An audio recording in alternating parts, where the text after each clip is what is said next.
Right, the 2016 and later drivers are a bit trickier to get into than the older ones.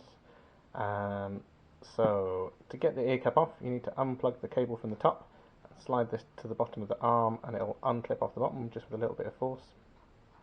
Then you'll end up with just the driver on its own, the ear cup on its own.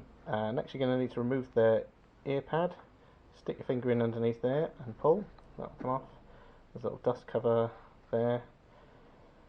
Now then, if you look inside, you can see there's an outer ring of plastic, which is part of the ear cup, and the ring inside that is part of the driver. Now then, there's a couple of ways I'm going to show you getting in. This is the way that we would do it. We'd hold it by the outside edge and press firmly on the centre until it clicks. And what will happen then is you'll get up a little edge there that you can get into. Don't push any further, just slide something like a butter knife in there, slide it around the edge, just kind of levering it up, and it will eventually just go pop and pop out. There you go, so that's gone pop. Now that will release the driver from the ear cup.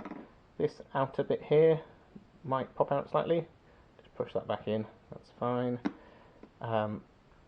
Inside there's a little felt disc. You want to make sure you've got a felt disc on there and you haven't got two, so if we're sending out a new driver with a felt disc on it, just don't double up, just make sure you've only got one in there. And again, putting it back together is pretty straightforward. There's a hole on top where the cable goes in, line that up with the hole there, push them together and press, that just clicks in. Right, yeah, if you can't get it to pop by, so see I'm putting it on the heel of my hand, on the palm of my hand, holding the edge of that, pressing down on this centre bit, pop. If you can't get it to pop like that, I'd get a very fine flathead screwdriver and try and find somewhere you can jam it in and just lever it up like that. Don't worry too much, like you can't really do any damage. But if you scratch up the edge, it's not really a problem because the pad's going to go over it anyway and cover all that up afterwards. But yeah, as you can see, that's popped it. Once it's initially popped, then again you can put pressure on the side and it will release an edge for you to get a knife into. Or another flathead screwdriver and just work your way around. It's popped, and again, as I said, this grill might come off slightly. Pop that back into place and you're good to go. To get the pad back on, so to get this back together, foam disc in there, line up the hole for the cable to go in, snap, put the dust filter on.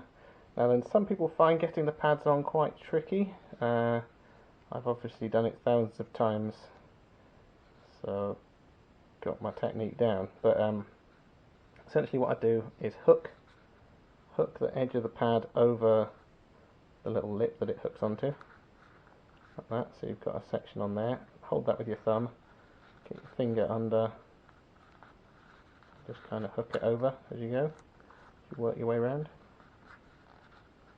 Or the other option is, that's that one, and then the final little bit, just get that on.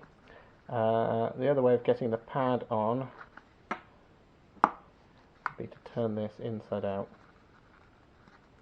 I don't normally do it this way because it takes a lot longer, but if you're really having troubles, turn that inside out, put that on there, put that together, and then hold the pad in place while you turn it, while you work your way around turning it back the right way. Just don't let the pad go, otherwise you'll be start again. Hold the pad in place and then that's on. So the second way takes longer if you know what you're doing. If you're not sure what you're doing, the second way is probably the easier. There you go. Hope that helped.